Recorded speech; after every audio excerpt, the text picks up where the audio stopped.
নমস্কার দর্শক বন্ধুরা, আমি সুমন আপনাদের সাথে।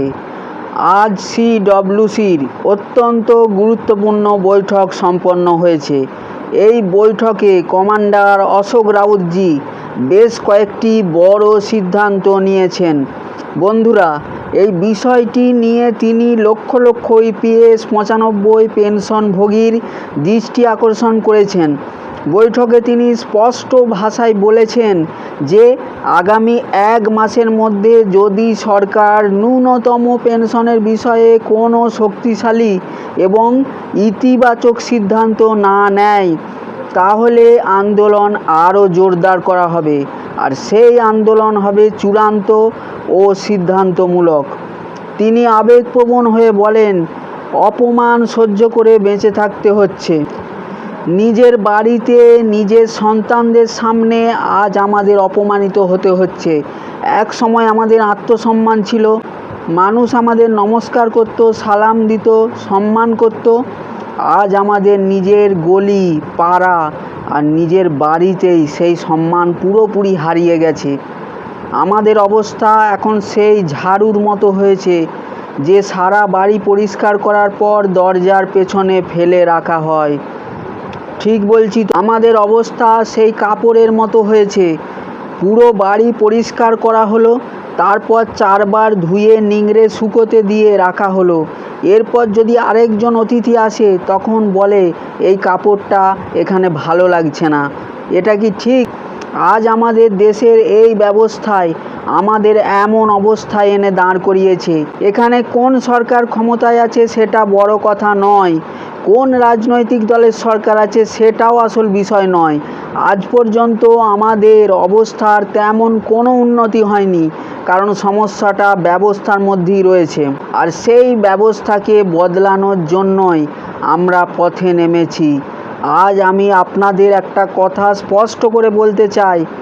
অশোক রাউতজি বলছেন, গত 10 বছর ধরে আপনারা যে লড়াই করেছেন, যে ত্যাগ আর পরিশ্রম করেছেন, তার ফল আগামী 2 মাসের মধ্যেই আপনারা দেখতে পাবেন। আপনাদের পেনশন বাড়বে। আমি এত আত্মবিশ্বাসের সঙ্গে এটা কেন বলছি? অশোক রাউতজি বলছেন, কমান্ডার, আমার হাতে কি প্রমাণ আছে? কারণ আজ দেশ জেগে উঠেছে। দেশের প্রবীণ নাগরিকদের আর নিজেদের অসহায় ভাবার কোনো প্রয়োজন নেই। এই দেশের ওপর আমাদেরও ঠিক ততটাই অধিকার আছে যতটা যারা ক্ষমতায় আছে তাদের। এদেশ শুধু তাদের নয়, এদেশ আমাদের বাবারও দেশ। ঠিক বলছি তো? এই দেশ আমাদেরও। আজ যারা নির্বাচিত হয়ে বিধায়ক বা সাংসদ হন তাদের পেনশন মাত্র 2 মিনিটের মধ্যে 24% বাড়িয়ে দেওয়া হয়। এটা কি ঠিক? তাহলে আমাদের রাগ হবে না কেন? বছরের পর বছর আমাদের ঝুলিয়ে রাখা হয়েছে, মরার জন্য ছেড়ে রাখা হয়েছে, অথচ এই তথাকথিত সমাজসেবকেরা 2 মিনিটে নিজেদের পেনশন বাড়িয়ে নেন। আমরা আসলে কোন দেশে বাস করছি? সেই দেশে যেখানে বলা হয় মাতৃদেবো ভব, পিতৃদেবো ভব, গুরুদেবো ভব। এমন মহান সংস্কৃতির দেশে আমরা মহান নাগরিক, অথচ আজ বার্ধক্যে আমাদের পচে মরার জন্য ফেলে রাখা হয়েছে। আমাদের ন্যায্য অধিকার থাকা সত্ত্বেও আমরা টাকা জমা দিয়েছি। আমাদের প্রতি দয়া দেখানোর দরকার নেই। দয়া না করলেও অন্তত ন্যায্য ব্যবহার করুন। আমরা তো বিনা কারণে কিছু চাইছি না, আপনাদের কোনো অনুগ্রহও চাইছি না। আপনারা এমন কোনো মহান দাতা নন যে আমাদের দান করবেন। আমাদের দেয়ার আসল ক্ষমতা ঈশ্বরের। আপনারা আমাদের কি দেবেন? বরং আমরাই আপনাদের ক্ষমতা দিয়েছি। এই দেশের শাসনভার আপনাদের হাতে তুলে দিয়েছি যাতে আপনারা এই ব্যবস্থাকে ভালোভাবে পরিবর্তন করেন। যেটাই করুন, আমাদের ওপর দয়া দেখানোর কোনো প্রয়োজন নেই। আমাদের যা অধিকার তা আমরা হিসাব করে নেব, একেবারে হিসাব করেই নেব। এটা কোনো দয়ার বিষয় নয় যে আমরা ভিক্ষা চাইতে গেছি। আমরা ভিক্ষা চাইছি না, আমরা আমাদের অধিকার চাইছি, হিসাব করে চাইছি। আপনারা হিসাব করুন, আমাদের হিসাব দিন, সঠিক হিসাব মিটিয়ে দিন আমাদের।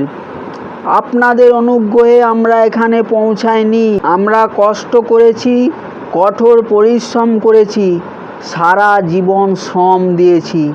সেই কারণেই আজ আমাদের দেশ এই অবস্থানে এসে দাঁড়িয়েছে। দেশের এই প্রবীণ নাগরিকদের অবস্থা যেই রকমই হয়ে দাঁড়িয়েছে দর্শক বন্ধুরা, আজকে দেশের নাগরিকদের, এই প্রবীণ নাগরিকদের যদি সরকার একটু দেখে, তবে এই প্রবীণ নাগরিকরা অনায়াসে সুন্দরভাবে জীবন কাটাতে পারে। তো অশোক রাউতজি আরও যেটা বলছেন, এটা শ্রমিক আর কৃষকদের দেশ। তাদের কঠোর পরিশ্রমের ফলেই আজ ভারত মাতা এত সম্মান অর্জন করেছে। আপনাদের যে ক্ষমতা দেয়া হয়েছে তা দেশের উন্নতির জন্যই দেয়া হয়েছে, আর আমরা যে অবদান রেখেছি তার ন্যায্য মূল্যও এবং পূর্ণ হিসাব আমরা চাইব। মৃত্যুর শেষ মুহূর্ত পর্যন্ত সেই দাবি জানিয়ে যাব। আমরা যে টাকা জমা দিয়েছি তার সঠিক হিসাব চাই। তিনি আরও বলেন, একবার ভেবে দেখুন, যারা নিজেদের পুরো জীবন দেশের সেবা আর কঠোর পরিশ্রমে কাটিয়ে দিয়েছেন, আজ সেই প্রবীণ মানুষগুলো কি নিজেদের ন্যায্য দাবির জন্য বারবার রাস্তায় নামতে বাধ্য হতে হচ্ছে? পেনশনভোগীরা এমন কোনো আন্দোলন করেননি। তারা ধর্ণা দিয়েছেন, বিক্ষোভ করেছেন, স্মারকলিপি জমা দিয়েছেন, শান্তিপূর্ণ আন্দোলন করেছেন, এমনকি আদালতের দ্বারস্থও হয়েছেন। কিন্তু তারপরও তাদের কণ্ঠস্বর সেই গুরুত্ব পায়নি যা তারা আশা করেছিলেন। কমান্ডার অশোক রাউতজি একটি বড় প্রশ্ন তুলেছেন। তিনি বলছেন, শেষ পর্যন্ত এই প্রবীণ মানুষগুলোর পাশে দাঁড়াবে কে? তাদের কষ্ট কে বুঝবে? যখন ন্যায় বিচার পাওয়ার জন্য প্রতিবার আদালতের দ্বারস্থ হতে হয়, তখন সেটি অবশ্যই উদ্বেগের বিষয় হয়ে দাঁড়ায়। তিনি আরও বলেন, ভবিষ্যতে যদি বৃহত্তর আন্দোলন সিদ্ধান্ত নেওয়া হয়, তাহলে সারা দেশের পেনশনভোগীদের ঐক্যবদ্ধ হয়ে গণতান্ত্রিক ও শান্তিপূর্ণভাবে নিজেদের কণ্ঠ আরও জোরালো করতে হবে। বন্ধুরা, আজ সবচেয়ে বড় প্রয়োজন হলো সরকার এবং সংশ্লিষ্ট দপ্তর এই বিষয়টিকে অত্যন্ত গুরুত্বের সঙ্গে বিবেচনা করুক।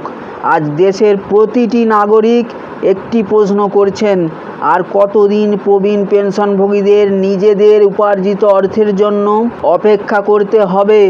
বন্ধুরা, যদি আপনিও মনে করেন যে ইপিএস 95 পেনশনভোগীদের সম্মানজনক ন্যূনতম পেনশন পাওয়া উচিত, তাহলে এই ভিডিওটি যত বেশি সম্ভব শেয়ার করুন, যাতে এই দাবি আরও বেশি মানুষের কাছে এবং সংশ্লিষ্ট দায়িত্বশীল ব্যক্তিদের কাছে পৌঁছাতে পারে। এখন আমরা আমাদের সকল ইপিএস 95 পেনশনভোগীর প্রতি পূর্ণ সমর্থন জানাতে চাই, যারা এতদিন ধরে অসীম ধৈর্য নিয়ে নিজেদের অধিকারের জন্য সরকারের কাছে লড়াই চালিয়ে যাচ্ছেন। এই প্রবীণ মানুষগুলো এমন সাহসের পরিচয় দিয়েছেন যা হয়তো সরকারের কল্পনারও বাইরে। আজ তাদের অবস্থা এতটাই করুণ হওয়া সত্ত্বেও তাঁরা এখনও হাত জোড় করে এই অবস্থাতেই বসে আছেন যে হয়তো এবার সরকার পরিবর্তন আনবে এবং তাদের দাবি মেনে নেবে। বর্তমান সরকারের যেন তাতে কোনো প্রভাব পড়ছে না। প্রবীণ মানুষগুলো কিভাবে জীবন কাটাচ্ছেন, কি খাচ্ছেন, কিভাবে থাকছেন, সেই বিষয়ে যেন কোনো উদ্বেগই নেই। তবুও বন্ধুরা, আমাদের সবাইকে একসঙ্গে এগিয়ে এসে সরকারের চোখ খুলতে হবে। এই ভিডিওটি যত বেশি সম্ভব সরকারের কাছে পৌঁছে দিতে হবে। আমি আন্তরিকভাবে কামনা করি সরকারের যেন খুব দ্রুত ইপিএস 95 পেনশনভোগীদের ন্যায্য দাবির বিষয়ে কার্যকর পদক্ষেপ গ্রহণ করে। দর্শক বন্ধুরা, আজকে এই পর্যন্তই। নমস্কার। সবাই ভালো থাকবেন, সুস্থ থাকবেন। আবার পরের আপডেট নিয়ে আপনাদের সঙ্গে দেখা হবে।